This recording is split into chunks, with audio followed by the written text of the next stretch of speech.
Welcome to Loli Tasking. I invite you to join me and other amazing and inspiring women discussing our passion, work, discovering our purpose, interesting topics, and how we seem to have it all together. I hope we can motivate you and show you you can do it too, with some planning, a little bit of balance, and a dash of determination. This is Loli Tasking.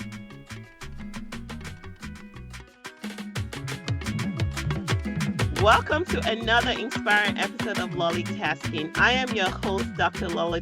On today's show, we have with us someone I feel embodies what a seasoned Loli Tasker is.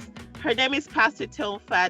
She is the co-pastor of Dominion Chapel, Houston, and she has been married to her husband, Pastor Bayo Fadugba, for over 25 years, and they have been both pastors for over 20 years, are blessed with 3 amazing children. In addition to having a thriving marriage, she's also an amazing mentor and a founder of the Facebook group Girls Talk Guys, which is a ministry focused on relationship and currently reaches over 5,000 ladies between the ages of 18 and 35, single and married, of different races and ethnicity. Like many of us Loli Taskers, she doesn't stop there. She is also balancing her full-time ministry with a corporate world. She's an engineer and IT professional by training, and she's had over 25 years of successful career in the oil and gas industry. In addition, has had history of working in various global roles and rose all the way to leadership position there. But wait, I'm still not done. As if she was not perfect already, she's given her natural God-given talent in her creative designing skills, and I've started a company called Eclant, right? Did I say that right? Eclante, excuse me, guys. A temporary interior design and decor company. It is my absolute pleasure to welcome Pastor Cho Fadugba to the show. Thank you for having me, Lola. Thank you so much for coming. But before we get chatting with Pastor Cho, as you guys know, we do a part of the show that talks about balance. And today I want us to balance our soul in 5 minutes. In this section, we have chosen to learn about a woman in the Bible. And who else to learn about today than to discuss Rachel? Rachel has different facets, but I want to discuss her love in regards to how she fell in love. Okay? So Rachel, if you want to read about Rachel, go to Genesis chapter 24 to verse 35. Her name means ewe, which is basically a female sheep. Jacob falls in love with Rachel. Rachel had a lovely figure and was beautiful. It was love at first sight. Jacob asked her father Laban for her hand in marriage, and he promises to work for 7 years. 7 years, guys, for Rachel. Genesis chapter 29, verses 20 and 21 say, so Jacob served 7 years to get Rachel, but they seemed like only a few days to him because of his love for her. Then Jacob said to Laban, give me my wife, my time is completed, and I want to make love to her. Let's pause and wonder this. Real love can wait. Waiting is powerful negotiation too. If you think about coming out of the scripture, if you think about when you have discount and deals, they don't say, oh, wait 2 years. They want you to buy it right now. The reason why they want you to buy it right now is because they don't want you to think about it. They don't want you to think about the necessity of it. But if it's something that you really need, it can really wait. Rachel's love withstood time. And despite staying for 7 years, I'm sure there were so many things that happened. As you can say, at the end of that 7 years, Jacob said, give me my wife. My time is complete and I want to make love to her. That means for 7 years, they did not have sex. They didn't have any kind of physical relationship that would kind of break that that love that they have for each other. So I use this as a point of contact to the single people out there and are getting pressured by their significant other to have sex with them. If Jacob can wait for 7 years for Rachel, so can you for 1 or 2 years or however years you want to wait. That also, since we're talking about marriage, I take it back to the relationship of marriage. I know sometimes marriage goes through ups and downs. If you take this and apply to marriage, to married couples, you may find you may have things. Instead of rushing into divorce, why don't you wait and try to seek things that can help the marriage out? I'm not saying stay there if you're getting abused. I do not condone that at all. However, if you're quarreling or having fights, why don't you nurture it? Wait. Try to wait that 7 years or however years you need to kind of get your marriage to where it needs to be. So, the point to ponder today is real love can wait. Infatuation is hasty and filled with emotion. So anything that's like, oh, we have to do it now, we have to do it now, is not real love. It's just straight infatuation. What do you think about that, Pastor Cho? Yeah, I fully agree with you, Lolly. I think that was really good. I actually never saw the story of Rachel and Jacob in the light of waiting Hmm. before marriage. So that was a new perspective I got from you today. So that's Oh, really thank cool. you. And that's so real. That's so true. Jacob, I mean, the guy had to wait, the girl had to wait. They both waited for so many years. So yeah, I fully agree with your perspective on that. Awesome, Pastor Cho. So, since we're talking more about marriage, I want the lolly taskers out there to learn a little bit about you, how you met your husband, and how you knew he was the one. Okay, well, we met actually in school, in college. Ah, So yeah, because I became a Christian quite early before I got into college. My last year in high school, I became a Christian, and so right when I got into college, I joined the Christian fellowship there and all that. So in my last year, my final year in college as a senior, I had been in this fellowship for, I mean, from the beginning. And then one day I just saw this tall, dark, handsome guy, okay. in the choir. So apparently, I'm sure he must have been, yeah, he had been in the choir, I think, for like 2 years, but that was just my first time of spotting him that day. And there was just something I mean, of course, he was good looking and everything. I liked him. I was like, Mm, wow, who is this person and all that. And of course, maybe I could say I just had a crush on him immediately. okay. And but of course, I mean, that was not the first person I was going to have a crush on as a Christian lady.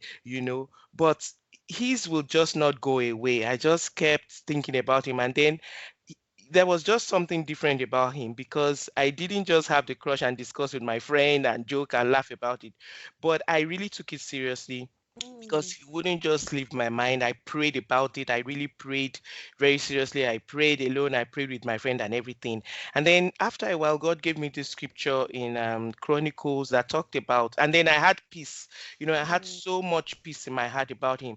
And then I saw this scripture that talked about in Chronicles about seeking God and finding him and how, it was actually, let me just read it, Second Chronicles 15:15, the second part that said, they earnestly sought after God and they found him, and the Lord gave them rest from their enemies on every side. So I mm. figured that, wow, I've been praying, I've been seeking God, and I have rest on every side. That's Yes. enough confirmation for me that he's the one. I mean, if you want me to go into the whole story of how that would take a while, but Right, right, right. and all that. But anyway, that was how I got my confirmation that he was the one for me. Yeah, and I think that's very important. And I think one thing you pointed out, not everybody that listens to our show is Christian, but majority of our listeners are Christian, is that you sought God and Yeah. you had rest. So I Yes. think that's most important. Anything that is not of God, you're not gonna have rest. You're gonna always have that doubts in Yes. it. And as long as the doubts is you've talked to someone, you've talked to your pastor, you've talked to because sometimes the doubts that some people have may not be real. Like some people are like, oh, I don't like him, his shorts, like Mhm. things that are not really important. Yeah, Like yeah, that's totally different. I'm talking about doubts in your heart. So yes. I think that's amazing. So what does it mean to you to have a thriving marriage? I know you counsel so many people, so you've probably experienced so many different marriages, and you obviously have a fantastic thriving marriage after 25 years. So we'd Yeah. like to know what it means to you to have a thriving marriage. Well, for me, to have a thriving marriage, is to be happy in your marriage. Both of you are happy with each other. Both of you are making compromises on your side to make your marriage better. Both of Right. you are forgiving, because I mean every marriage has issues and everything. So those are the things that would eventually make you happy in marriage. When you are forgiving, you are able to give and take, and of course, when your marriage is based on God, basically, the Right. foundation of your marriage is God. You connect to God, you love God. God is that common factor, you know, to both of you. And of course, very importantly, when both of you have a good chemistry, that has really helped my husband and I. Right from the beginning, we've had that very strong chemistry, and that strong chemistry keeps us, going. Hmm. So, yeah, that's what I would say is a driving marriage. Okay, so your two things you mentioned I want to talk about. You said Hmm. one was you have to be spiritually grounded, and the other one is you have to have good chemistry. So Yeah. let's start with spiritually grounded. Hmm. So, like, how does it one? What does it even mean to be spiritually grounded? We hear this all the time, right? What does it mean to be spiritually grounded or grounded in the faith of God? And what are some practical ways to help couples who are not spiritually grounded be grounded? And that's number two. And the third part about it is, what if your significant other is not Christian? You're already married, so you're married, right? Hmm. Yes, we say don't be unequally yoked, but okay, fine. You're already unequally yoked. How do you navigate that? So, number one, what is it to be spiritually married? Number two, how can you get that into your relationship? And then the third part is, what if the other half is not equally yoked? How do you still make it work? Okay, well, what it means to be spiritually grounded is number one, to give your heart to Christ. So when you have given your heart to Christ, He is your number one. He's the one that leads you, He's the one that guides you. It's no longer about you, it's about Him. Hmm. And if both partners are actually in that state of mind, and they've surrendered their hearts to Christ, that really really helps your marriage, because both of you answer to God. Because in Right. marriage there are some things that, I mean, there are some things that I've done, not particularly because of my husband, but because of God. And there are some things he has done also, you know, not because of me particularly, but because of God. So that Right. really, really helps. Yeah. So that's what I would say. Both of you have given your hearts to Christ, and you are actively seeking Him on a daily basis. Um, then what was your next question about that? The next one is, what are some practical tips that can help A couple. partners or couples get spiritually grounded in God? Let's say when they started their marriage, they both weren't fortunate to both had to say God, but now that they're in their marriage, you're trying to have God in their marriage. How can they go about it? Okay. I think a good thing, the first thing I would recommend is getting connected to a Christian family, as in church, a Christian Right. fellowship, because, the Bible talks about how fellowshipping with one another helps us to grow, because we Mhm. encourage one another. Because when you join a church family that is, real. I mean, because there are so many fake Right. fake churches and fake people out there. But a Bible seeking, God seeking church family, you are definitely going to meet people who are more grounded than you, who can help you, join a Bible study group, you know, prayer group and all that. I think that is the easiest way, I would say, that you can get started, you know, Right. on getting yourself spiritually grounded. Because if I say start reading the Bible, start doing this, start doing that, I could easily say those things, but you may not even know where to Where read, to where to go, start, right? whether you would even understand what you are reading and all that. But when you belong to that community of Christians that can help you, then they can guide you in all these things that you have to I do on a agree. personal note, to become more intimate And with and God. most churches, and I believe DCH does as well, have like couples ministry that you can join, Oh, or like yes. find couples around your age. Like I'm now starting to get out of the newlywed because I'm like 10 years in now, right? So Yeah. like now the issues you have as newlywed is totally different from from the Mhm. middle issues where you have kids and work and all Yeah. that, and it's Yeah. totally different from the issue that veterans like Pastor Cho has. I'm not You a know, veteran yet, so we're just starting. in our eyes, you are, man.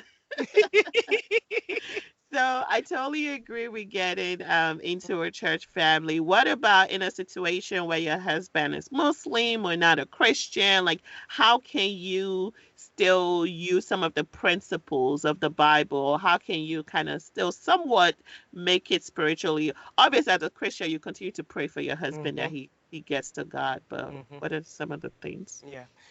The Bible actually talks about that and encourages people who have spouses that are non-believers to be patient with them, to be loving, Mm, and especially speaking to the women to be submissive unto their husbands, even though they are not Christians, because by that submission and love, they are able to be won over unto God. So I would say just be patient, be loving, work with them, as in don't impose on them.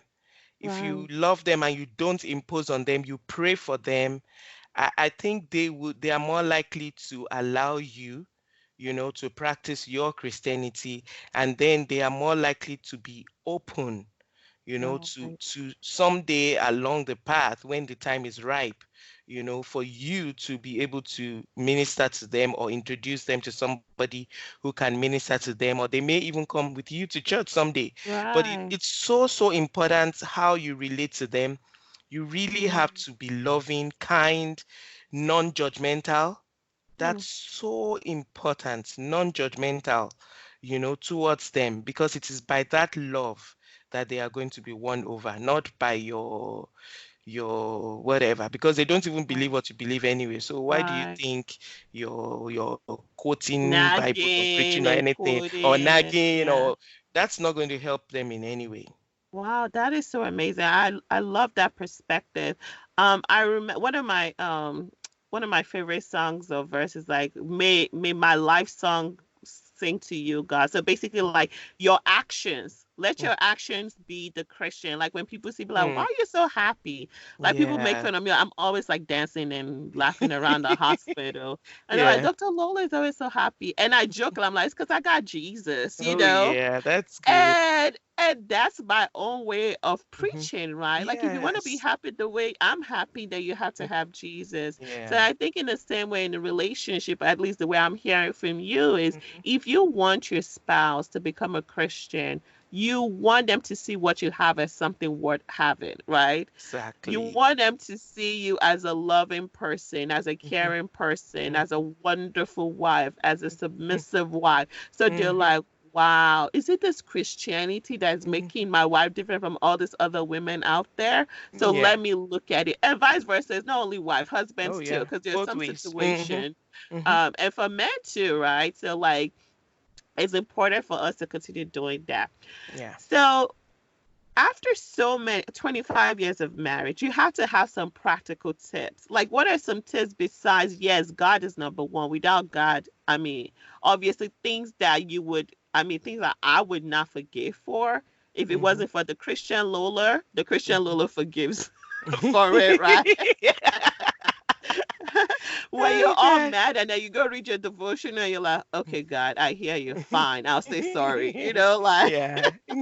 like, what are some other practical tips that that's helped your marriage thrive, like day-to-day tips that you think has also helped your marriage? Okay, I think well, playing with each other, you Mm, know, really, really helps. Just being friends, and not always taking everything so seriously, you know, that helps a lot. And keeping intimacy going between both of you helps okay. a lot. Honestly, that has really, really helped us. We have disagreements, quarrels, and everything, but we always get back together. So make sure that your sex life is good. It Mm. helps, honestly, it always helps not to stay away from each other because there's a way that really brings that Even bond, when you're that angry? special bond.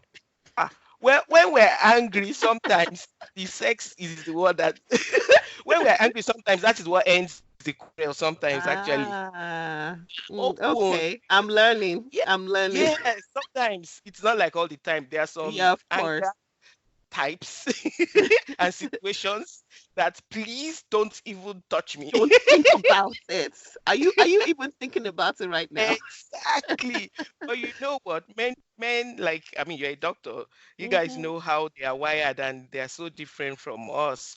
So they have sex in one compartment of their head. Yep. Sometimes they have that oral in another compartment. So Yep. that And we were government like, did you forget what not you did two necessarily. days ago? Exactly. But women are like everything is all lumped together in one place, so you can't really separate it. But honestly, it helps. Then it's really helped us where when we have an issue that has been on for a long time, we're not able to tackle it ourselves. We see that this is really lingering on in our marriage. We have mentors that we go to. I mean, Mhm. it's not like I'm not saying every week, every month, just go Right, and be right. reporting yourself and everything. So, because I can really count really on the tip of my fingers each every time that we've done that in our marriage. It's not like it's too many times, but each time we really, really are not moving forward. We have done that and it has really helped us. You Mhm. know, when you have the right mentors, the right people, it works like magic.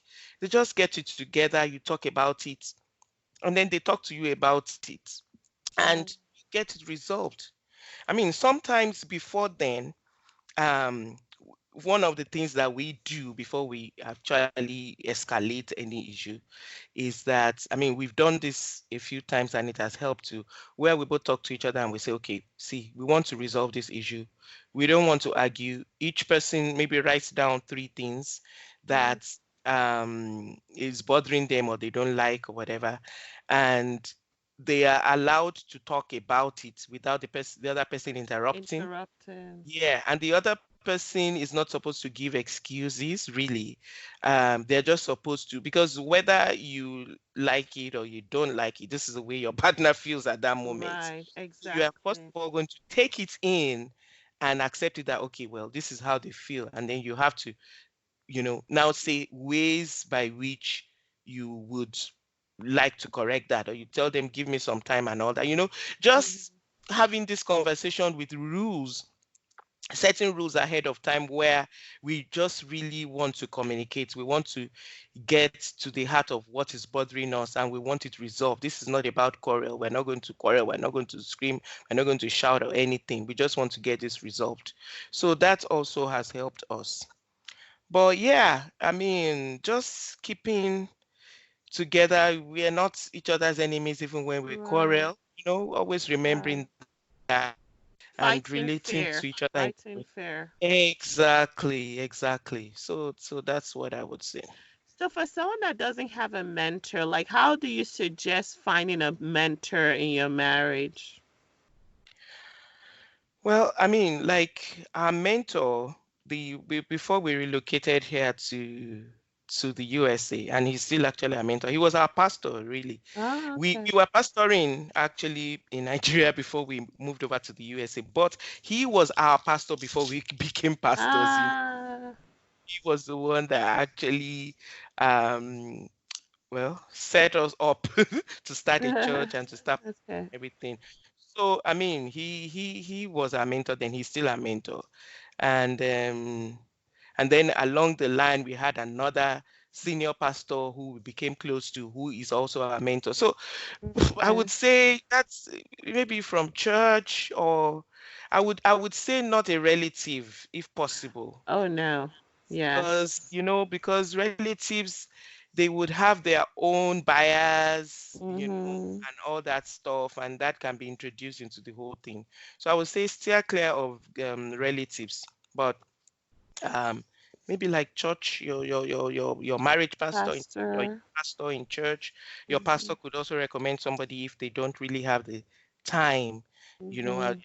availability to be able to mentor you directly. So that's what I would suggest. Yeah, and even like in some situations, like even if you can't get a mentor, you can consider going to a marriage counselor if it's gotten to that point. Yeah. Oh You yeah. know, there are a lot of spiritual marriage counselors out there. Like if you Oh yeah. go on websites, you Mm, specify. If yes. You if want you're a Christian, you want a spiritual one because I've mhm, heard some.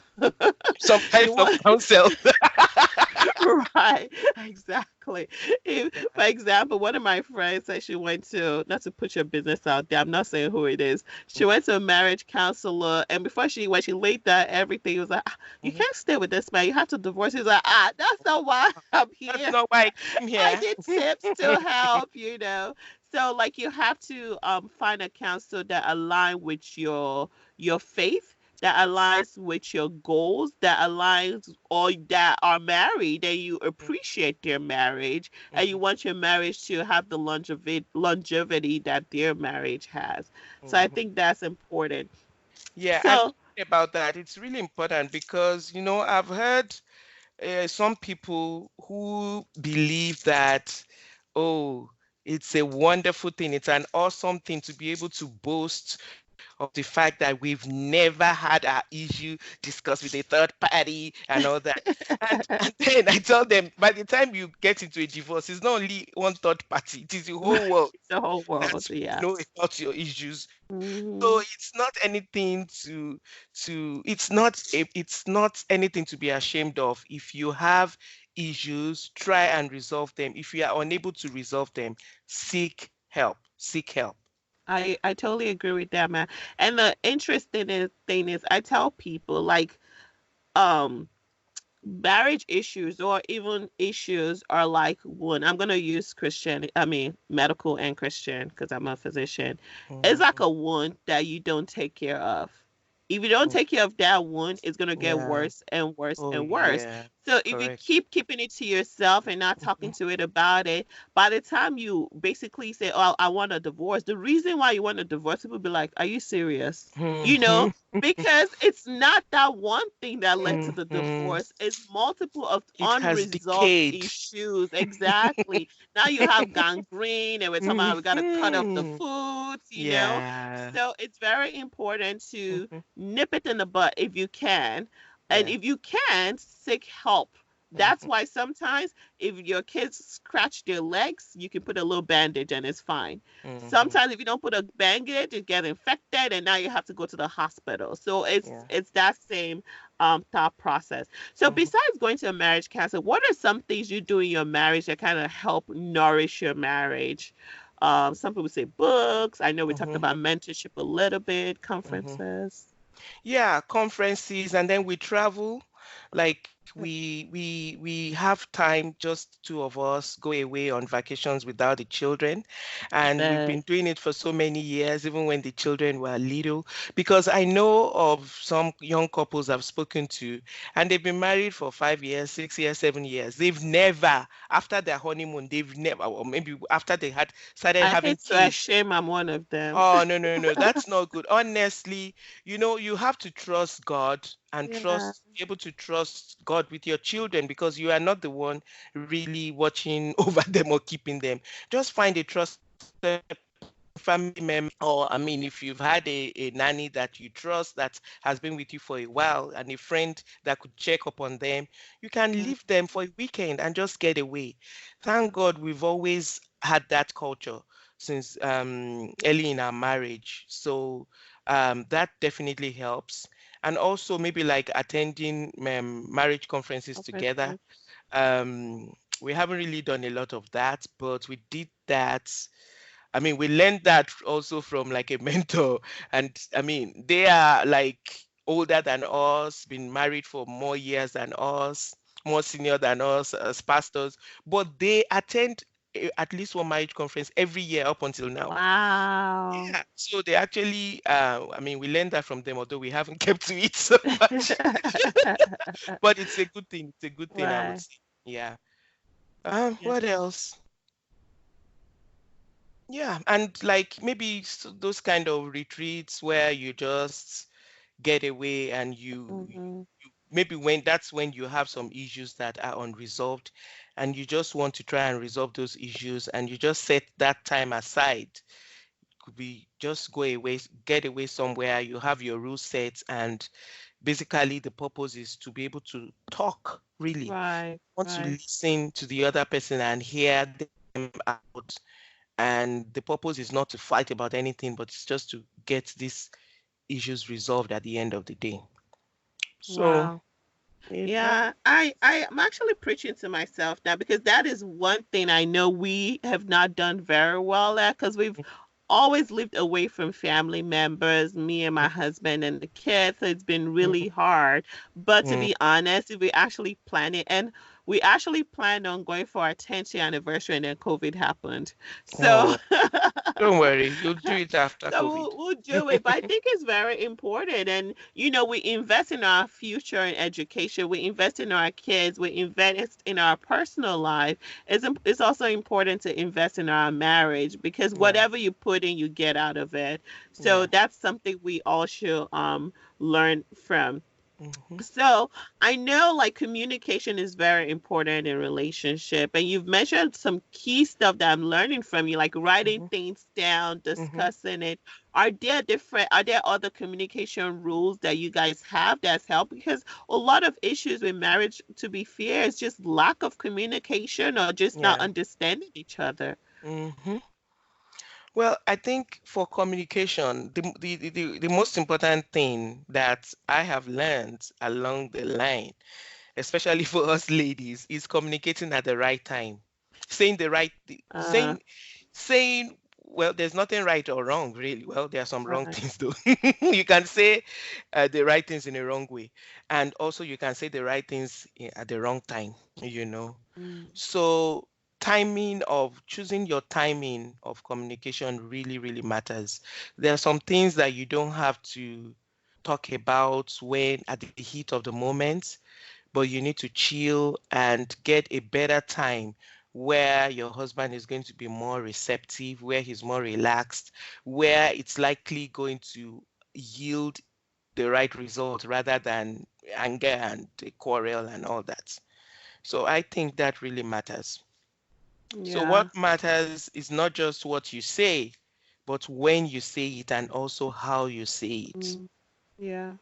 And another thing, for me, for ladies now especially, that I've learned that has helped me is I know that guys have this ego thing going, Mhm. and I don't know if there's any married guy that has not felt or said it before that, oh, she wants to control me, she wants to Oh my because gosh, yes. yeah, the You guys are can't like, say nothing. It's "Mhm, control. What is it? I just it's said it. control. The minutest advice or suggestion you are giving is control."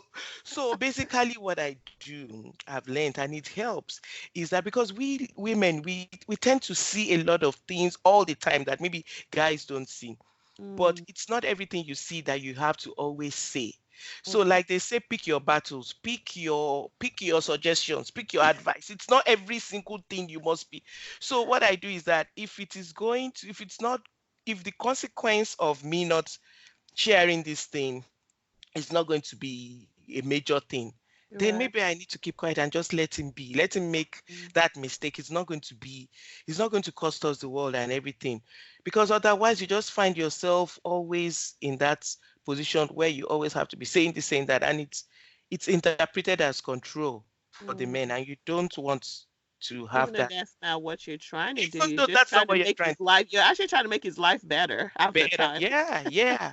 But if in that process you are just making it's not working, and Right. you're making your life miserable in the process, then you just have to calm down and then What just about in choose. situations Yeah. where it's life altering or it's an important situation that not only affects him, affects us, the kids, everything, like, and he's still not budging? Like, how do you deal with that? Okay. So, like I said, if it's that kind of situation that's very serious, you don't keep quiet. You talk about it. But then if he's not budging, is not, that's when you escalate. If it's such a major Okay, issue, that's when you right. escalate, and you are not able to Talk to your explain. mentors and Yeah, talk to stuff. your mentor. Yeah. Okay, Mm, okay, that's fair. mhm, Um, So, I have a lot of women. Most of my friends are late 30s, early 40s now at our age group, and I mhm. have a lot of them that unfortunately are still single. Okay. Okay. And this is now outside of marriage. I always say, preparing for marriage at 21 or 27 or 28 is totally different from preparing for marriage at 38, right? Yeah. So at 28, so naive. I feel like Hmm. God all wanted us to get married early because we're all naive. We think we're Yes. all going to be in cloud nine all the time. Yeah. Everything is going to be rosy, Prince Hmm. Charming, and Cinderella, okay? Hmm. But at 38, you've seen what your friends have gone through. You've seen Yeah. some friends divorce. You've seen some Yeah. friends get abused. You've seen some Hmm. friends, like you become a little bit, and this is me talking to one of my friends actually. I was like, you've become a little bit more cynical and too Mm. practical, right? So Yeah. what advice would you give women like that? It just trust God and trust the process, or knowing when the relationship is time to kind of like step away. I don't know if I'm asking the right question. Yeah, I don't even, I'm not really getting your question. So For a single that is older older. person. Mm-hmm. Yes. Because I feel like a lot of my friends that are not a lot, a couple, I'm acting Mm-hmm. like there are 20 of them. A couple of a Mm-hmm. couple of my friends that are single because they've seen the world, they've seen our relationship, they hear us talk about it, and Mm-hmm. and obviously 90% of the time you tell your friends about the bad stuff. You're not Mm-hmm. really sharing all the good, lovely Yeah. things, right? So, so they become cynical and overly Yeah. practical, Mm. right? And Yeah. your Like, checkbox become, okay, it's not necessarily I want a guy that is tall anymore. It's more like a guy that will always make me happy. A guy that was, mm. do you get what I'm saying? Yeah, So yeah. what advice would you give women like that? Well, yeah, I think I think I agree with you that um it's sometimes easier when you get married at an early age rather than at an older age. But then there are also advantages, I would say, to getting married when you are more mature. Mm-hmm.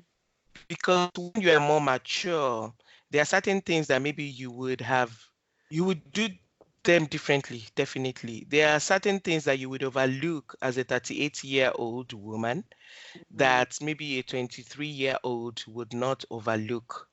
You are no longer childish, you are more mature, you know exactly what you want, Right. and you know by now that you have to overlook certain things Right. that It's maybe not all you were not serious. overlooking before. You Right. know, you're now serious and all that. So, I mean, I think I don't really know if I'm answering the question well, but that's kind of what is occurring to me, that it can also be a good thing. You just have to make up your mind what you want, because even Exactly. after having listened to your friends, you know that marriage is not always that easy and all that. Then you still have to make up your mind. If you still want to get married, then you have to make up your mind about the sacrifices you are ready to to to give, to make your marriage work, and to make, if you believe that getting married is going to make your life better, then you have to make up your mind, you know the compromises you have to make. I'm not saying compromise and go and marry somebody who's a non-believer, somebody who is going to be abusing you and all that, Right. somebody you Right. don't even love, you don't There's have some any chemistry for. There are non-negotiables. some non-negotiables, exactly. But this is not the time, I believe, in my own opinion, that you'll be saying his nose is too big or too small, his ears are this, Right. his Right. accent is funny. There are some of those things, those are not the things that should really matter the most to you at this point. Okay. All right. So, segueing back to conferences, you had the Fearless Women's Conference that was hosted by Dominion Chapel in Houston last October, I believe. Correct. Can you tell us a little bit about it? And are you guys going to have another one this year? Oh, yes, we are going to have Yay! another conference in October this year. So, yeah, we actually started the Fearless Conference last year, and it Okay. was just a huge success. And basically, the purpose of the conference was to just, I have seen that as women, we have a lot of potentials, and I see a lot of women holding back because they are afraid. They are Right. afraid that they may not be able to make it. They're afraid of what people are going to say. They're afraid their husband may not support. They're afraid of failure, and so many other things that hold us back as women. And I believe that what liberates us from fear sometimes is the truth and knowledge. Right. Because when you have that knowledge, then it makes the fear dissipate. Mm, So that's why we kind of got together to share the truth of the word of God to ourselves as women, and also brought women who can inspire us, other women who have been fearless, who have mm, been able to achieve a lot of stuff, who have been able to tread some grounds that women fear to tread mostly. right. And then Right. those women, encouraged us to be able to step out and do more. And I've really had testimonies, lots of testimonies from That's last year's awesome. conference. Like someone is going to start her practice, basically Oh, her wow. yeah, based on the inspiration she got from that conference. Actually, she would have started if not for all this COVID thing, but she's COVID. starting very soon. And that was, right at that conference where she really got that inspiration and the strength. Of course, she had thought about Mhm. it before, but that was where she really got the The inspiration and the fear kept strength. her back. Exactly, because just like fear keeps a lot of women back. Another woman that told me, young lady, how the week after that conference, she wrote about 6 songs or something like that. Oh, I'm telling you, wow. so many awesome testimonies already from last year's conference. So yes, we're going to have another Fearless conference this year by the grace of God in October. I don't want to, because we haven't launched the the Right. ads and No, everything. when it's So time, do I don't, let no, me yeah, yeah, yeah. know. So I Yes, don't want do to say let me more. know Really, oh, because awesome. right, it's gonna be fantastic. Do let me know because this is what lolly tasking is about. The idea of lolly tasking is it was actually created because I wanted to hear from not only what women are going through. There's some portion of lolly tasking called in her journey to her purpose, where I interview people who have done great stuff to inspire busy women, Mm-hmm. right? That they can do it too. Like I have a lot of people that ask me, how do you do it? You're a full-time physician, you have 3 kids, I don't have a nanny, I do Mm-hmm. podcasts. Like, what time do you have? And I'm like, Yeah, listen, if you love it, you do it. yeah, I enjoy yeah, every one of it, and yeah. it makes me thrive. It makes me happy, and Mm-hmm. my hope is as people listen to Lolly Tasking, it inspires them as well Yeah. to kind of take that step and do what they need to do. So Mm-hmm. definitely do let me know when it's time to start talking about the next one, and I'll definitely put it on our IG and Mm-hmm. even maybe talk about it again on one of our Oh, podcasts when it's closer to the time. thank you so No, much. Thank no you. Really appreciate worries. that. Really No appreciate that. worries. Yeah. And with that being said, with everything we've talked about, you're a pastor, you're a mentor, you're a mother, you're a wife, like you have businesses, you've had professional life. Like, how are you able to just balance everything? It seems like a lot to everybody listening, Mm-hmm. but Yeah. you're doing it well, if I may add. So, how are you Yeah. able to balance that? Yeah. So I've just seen that God has really given humans a lot of potential. If you ever watch Discovery Network, you see some amazing things that in your own imagination they are impossible. But you Right. see other humans actually doing those things. Doing it. So you see, God has really, really given us the ability and the potential to be able to do a lot of things together. So having said that, this is how I balance it. I get help where I can. So the Amen. things that I don't have to do myself that I can get somebody else to do, I get somebody else to do. Like, I don't know how you cope without a nanny, but I had We nannies had when, a nanny uh, too mhm, recently. yeah. Disclaimer. Okay, okay, good. Because we had nannies when the children were small. Up till now, I have a cleaner coming to clean the house. And now I cook, I still cook, but I don't do all the cooking anymore, because there are some things now that um you can get help with. So I Right. can spend my time and my energy doing some of these other things that nobody else can do for me. So that helps me get the balance. Okay.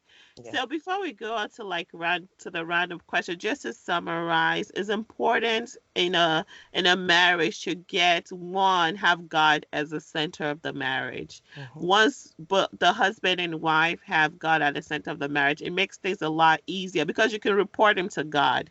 And Hmm. God would also be talking to him, and he can report you to God, and God will also Exactly. be talking to you. And Mhm. like we said earlier, there's sometimes I'm like, listen, I'm not talking to you. And God is like, are you serious right now? And I have to like recheck myself and get back to it. And it's important to like fight fairly, find mentors, and also invest in your marriage. Like all those things will kind of like help you thrive in your marriage. No marriage is Yes. perfect.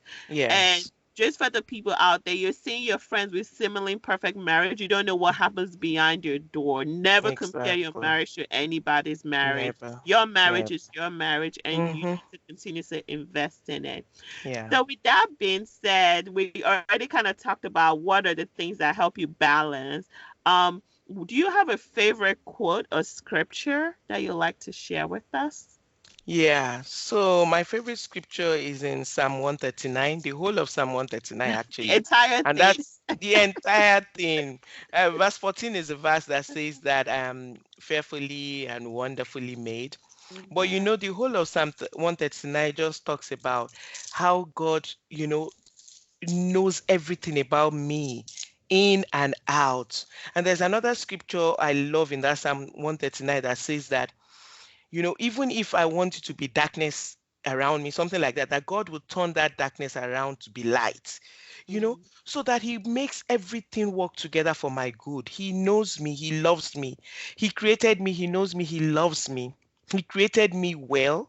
There's nothing wrong about the way He created me. He put in me everything that I need to succeed in life, and He's supporting me, He's backing me. It's just so awesome. That Psalm 139, I love it. I have to go meditate on that today, Psalm Yeah. 139. Thank you for Yes. sharing that. Yes. Um, please tell our listeners how to get in touch with you before we round up. Okay. Yeah, you can follow me on IG at Tom Faduba. I Okay. think that's the easiest way. The I'm easiest on way. And then Facebook. you also have Eklante. They Oh can also follow yeah, Eklante. definitely. I need to talk about my business. Yes. Eklante, So you guys should follow. You can go ahead. yeah, you can please also follow Eclante at Eclante Interiors Eclante Interiors ECLANTE on IG. And you can also follow our church at the Yes. Chapel Houston. You can follow our Fearless Women's Conference. That's at Okay. DCH Fearless Women, at Okay. DCH Fearless Women. So Perfect. Perfect. Is there I can anything else you click wanted to say over before we wrap? at Papa, at Eclante Interiors, at DCH Fearless Women, at Dominion Chapel, Houston. Perfect. Is there anything else you wanted to say before we conclude the show, Pastor Tone? No, I just want to say thank you. Thank you for this opportunity. I don't take it lightly, every opportunity to be able to share just from my life, because sometimes, as a pastor, my husband and I, this is something that we've always reminded ourselves, that we must never get to a place where people don't see us and know as human and know that we are Right. human. So as Right. much as possible, we just try to be real, to be sincere, to be human. And sometimes when I see some fellow pastors who are very, spiritual in the way Mhm. they carry themselves, God bless you, and all those things, and I see myself just being maybe playful and just being real, I wonder that, am I making any impact? But God is really just showing me these days that by just being yourself, you can Mm, already make a lot of impact and bless people by just being real and sharing your life. And you have had a lot of experiences that others can learn from. And by mm, just sharing those experiences alone, you can change lives. That's what God mm. ministered to me. And that's why, fearlessly, I just talk Fearlessly. about these days, and just share from my experiences as God, gives me an opportunity. So thank you so much. This has been one of such opportunities. Oh, thank you so much for coming here, and I'm so sure a lot of our listeners are gonna really learn from what you have dropped down. Even from listening to you, I've already taken two or three. As soon as COVID is down, we're gonna go book our couple trip. Cool. I'm going to follow up with you in a couple of Okay, months to check. and I give you all rights to do that, ma. Okay. Oh my God.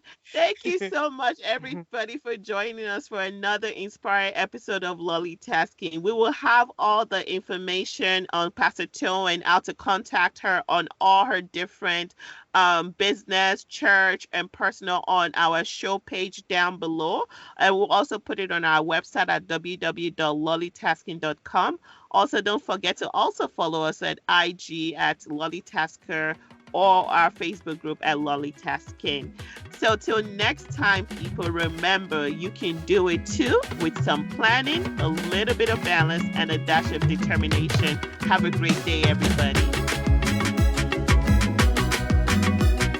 Thanks for hanging out with us on another inspiring episode of Lolly Tasking. If you have any questions or topics you would like for us to discuss, please contact me via lollytasking.com, or better yet, you could just send me a direct message on Instagram at LollyTasker. If you've liked what you've heard today, what are you waiting on? Just go ahead and click that subscribe button, rate, and leave a great review on iTunes. And of course, do share with your friends. Till next time, this is Lolly Tasking.